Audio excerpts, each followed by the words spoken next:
Welcome back to another episode of the Believe in Minnesota Football podcast hosted by me, Tony Liebert. You can follow me on Twitter at Tony Liebert and TikTok and Instagram at Tony_Liebert. That is Tony Liebert. So, as we're inching closer to the return of Gophers football and the return of college football, another big domino fell in the conference realignment saga last week when Oregon and Washington joined the Big Ten, while Arizona State, Arizona, and Utah joined the Big 12, virtually putting an end to the modern Pac-12 conference as we know it.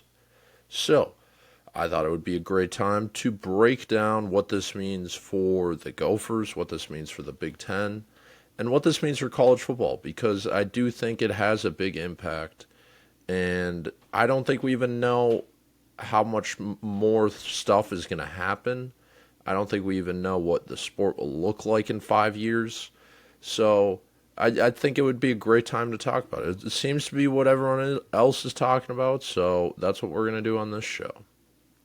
So, unless you've been living under a rock, the Big Ten now has 18 total institutions.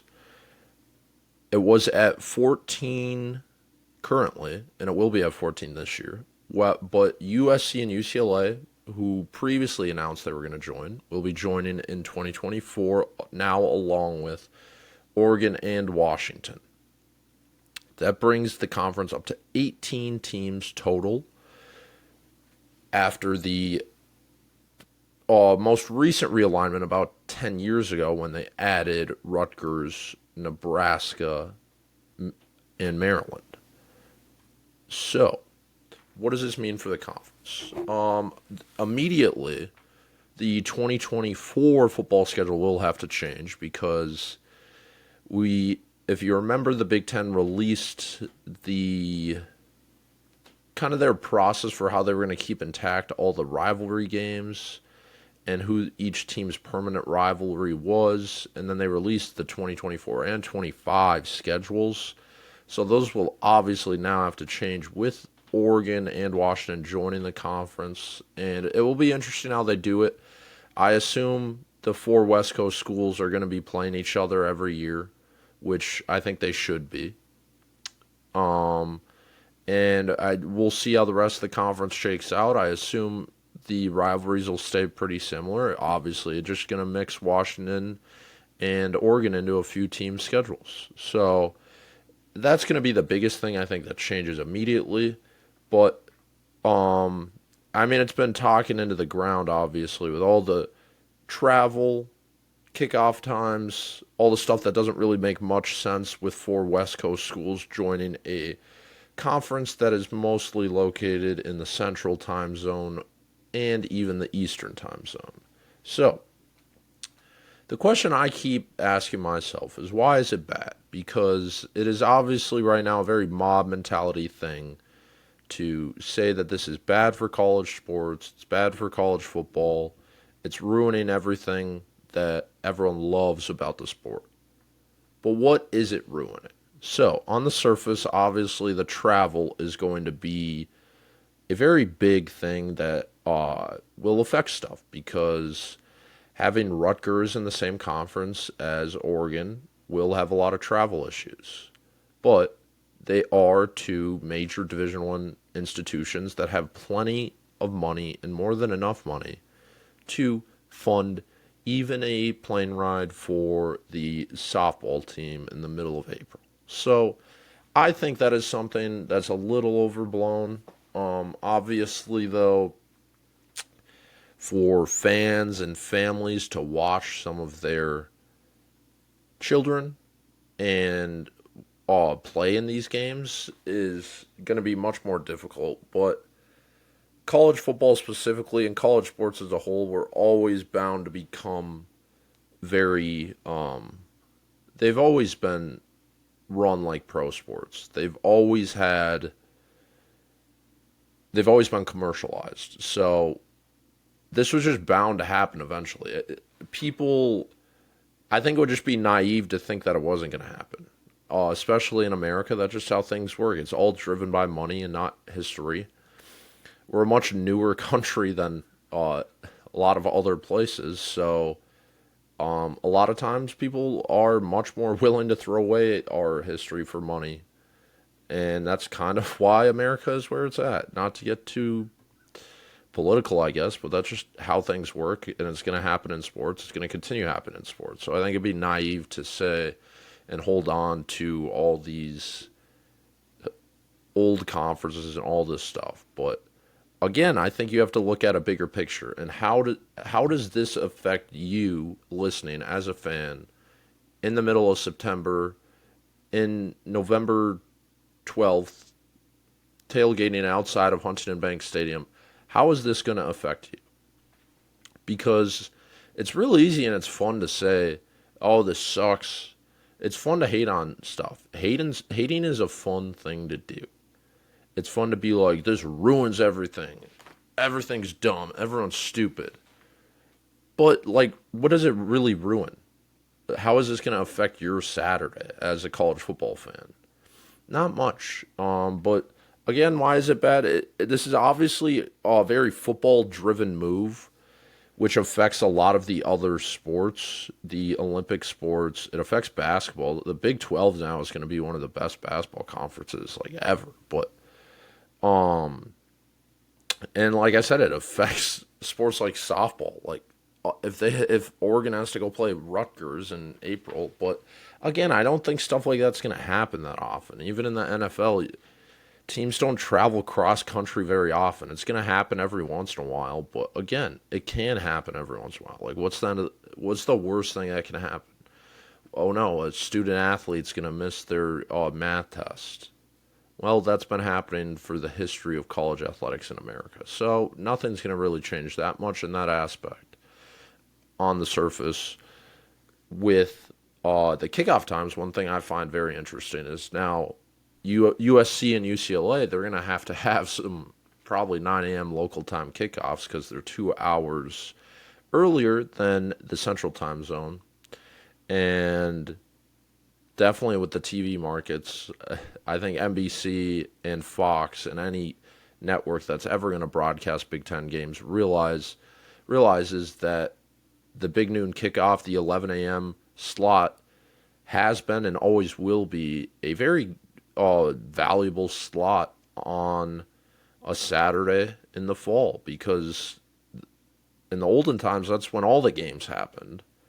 And people like waking up and watching their football, especially in the Midwest. So, but what I'm getting at is the students and the fans of these schools, the college students at USC, as someone who just graduated, it's very interesting to hypothesize how a Trojan fans, a sophomore that goes to USC that wants to pregame the football game, and just how it's going to work. They're going to have to get up at like 6 a.m. for some of these like college football Saturdays, but it's interesting. But again, these are just small things that people, obviously it makes little sense because it's new and it's different.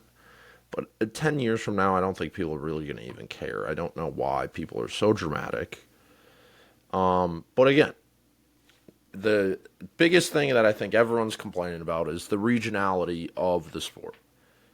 That's what made college football so much fun, because there were 5 different conferences, major conferences, and there's a West Coast one, there's a Southeast one, there's a Midwest one, there's a Southwest one, and there's an East Coast one. So everyone's like, oh, everyone in the country gets a little bit of flavor for what they want. And now without the West Coast one, everyone's like, well, how, like, kind of ruins that. And it takes the luster off. It commercializes the sport more. You're looking more at like a professional sport, but college football has always been a professional sport. So this all was bound to happen. It's just, but again, what does it affect you on a Saturday? Everyone talks about, like, imagine being an Oregon State or a Washington State fan and having it all ruined like that. But again, like, what's ruined? You're Oregon State and Washington State. I hate to say it again, but in America, the little guys never win. They're the little guys. They ultimately did not compete consistently in the Pac-12 to begin with, and now they're going to the Mountain West and they're going to compete pretty well. And the biggest thing with their rivalries, their two biggest rivalries, Washington and Oregon, they played each other for 100 years. There's no reason why they can't keep playing. Iowa, Iowa State, Georgia, Georgia Tech, Louisville, Kentucky, Clemson, South Carolina. There's plenty of rivalries that happen and have happened for dozens of years outside of conferences. And there's no reason why those can't continue to happen. It's up to the school at this point. It's not up to the conference. So, uh, but again, like as a Minnesota fan, none of this really affects you. So you can complain if you're a Washington State or Oregon State fan, and those are two fan bases that are very small. So I don't know why so many people are complaining because the each college Oregon's still going to be there. Washington's still going to be there. They might just be playing a couple different teams. And like why I don't get why people think that's such a big deal. It's going to be weird and it'll take some getting used to for them playing Wisconsin in November or something.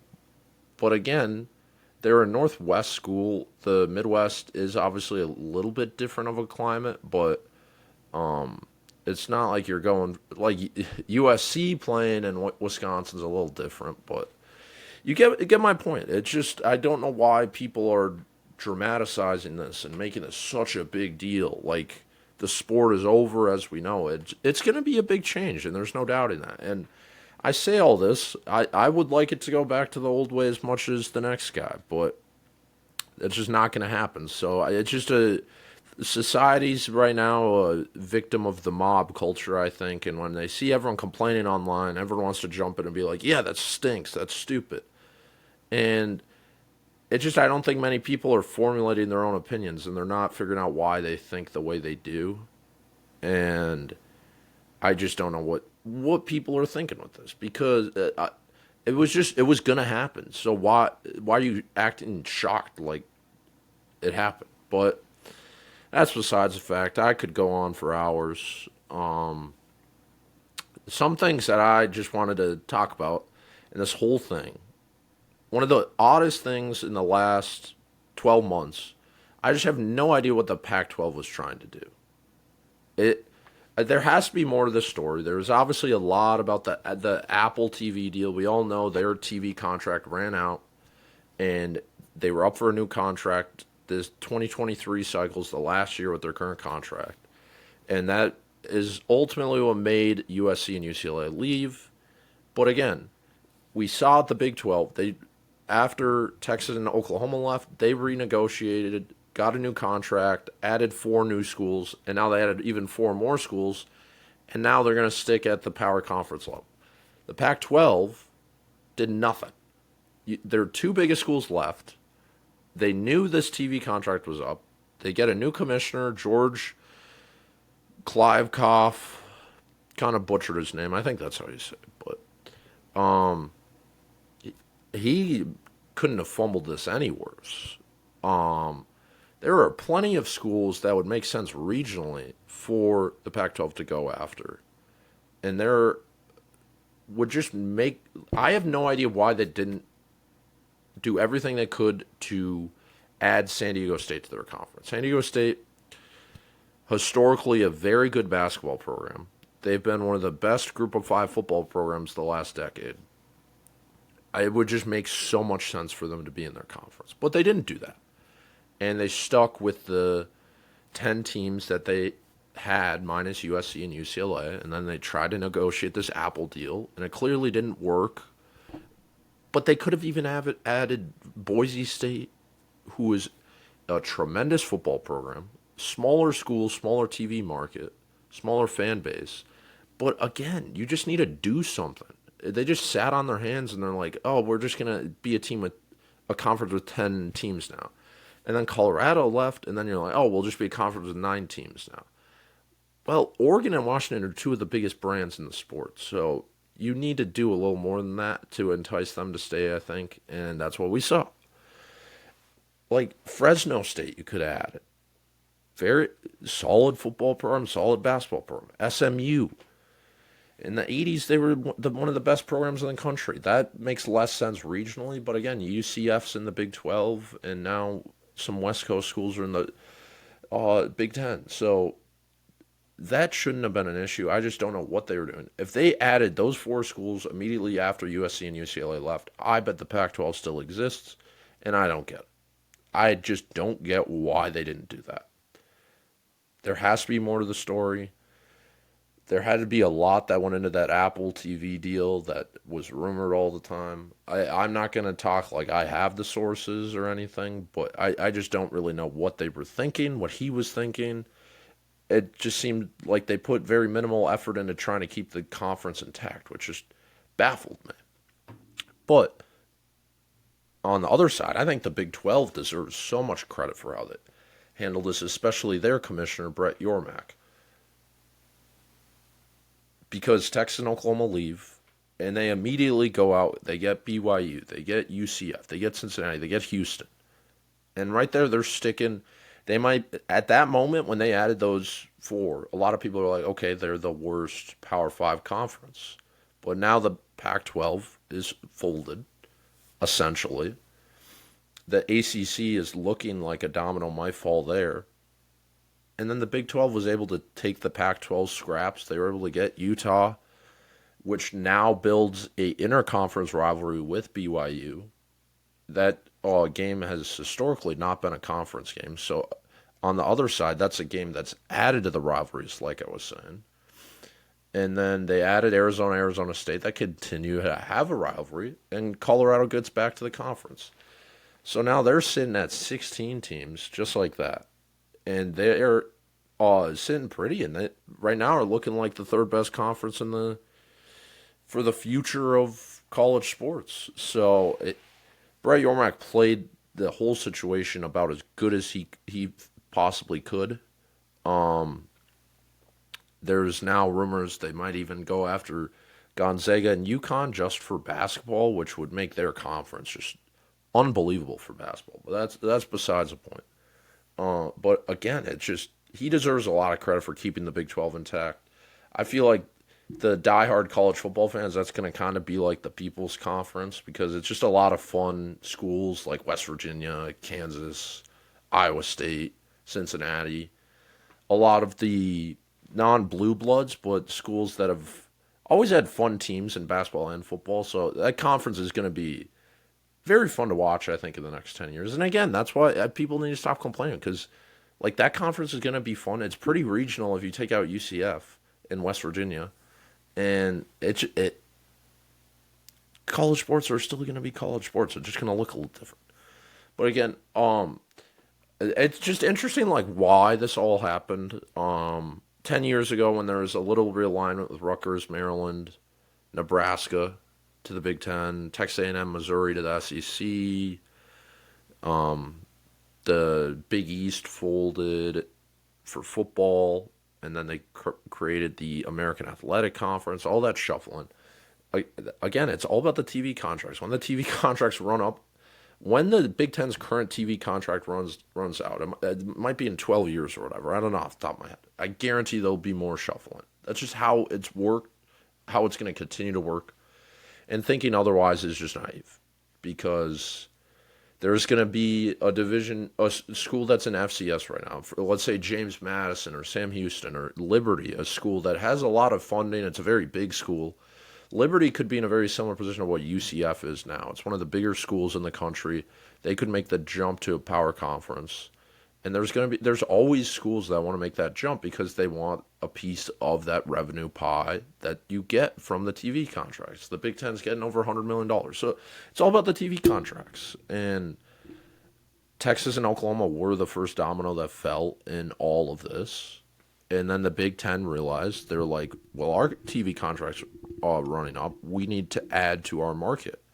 And they added USC and UCLA, which gives them a West Coast Central Time and Eastern Time zone of fan bases.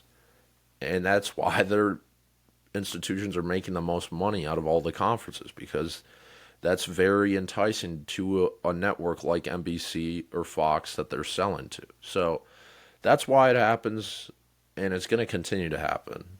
And I think people just need to take a step back, let all the dominoes fall over, let all the balls fall down, and then react. But that's just not how the world works. That would be naive for me to expect that out of people. But that's just my 2 cents.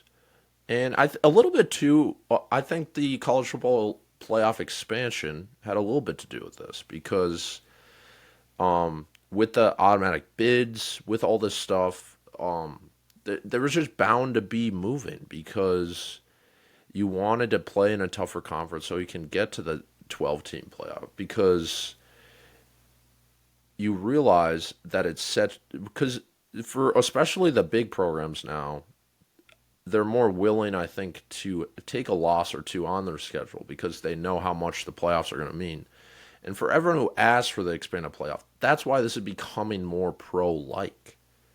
Because now everyone's just going to care about the playoff. Not totally. I say that in jest, and I don't mean that completely.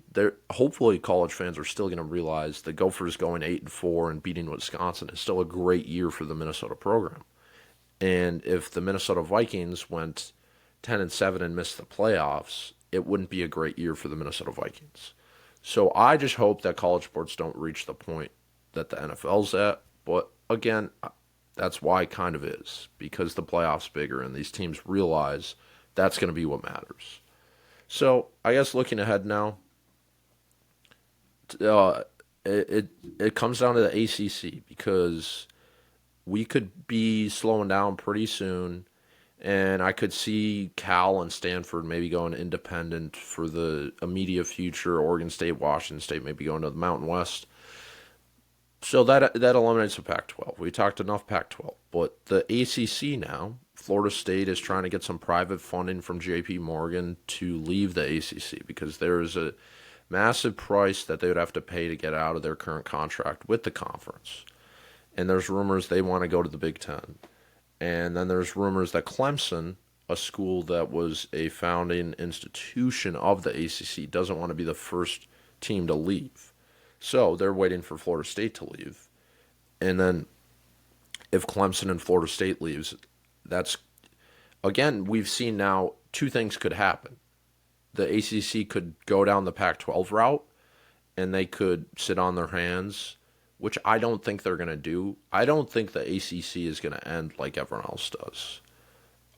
They have enough firepower and enough direction, I think, to recoup if they lose to massive programs like Clemson and Florida State. Because, again, they could easily then look to add an SMU, look to add a San Diego State. Those regionally wouldn't make much sense in that conference. But off the top of my head, you could even look to add UConn, which has a big fan base, even though they're not very good at football. You could look to add like a Liberty, like a Appalachian State, any of these schools that are good at the power or at the group of five level. You could look to add them, and they could stay. But basically all I'm saying is the ACC is the next domino to fall if this is going to continue or it's going to slow down. I have a feeling it's not going to happen this offseason, and it might happen next offseason. This is all a hunch. I don't have any reports based on this. But I have hot take. I kind of find it entertaining to follow all this stuff because it's new and it's different. Nobody knows what the heck anyone's talking about. Or this Apple TV deal, the Pac-12 is going to be on the CW network. It's all kind of fun and interesting to follow. And I have a feeling we're far from over. It's going to be a lot different 5 years from now.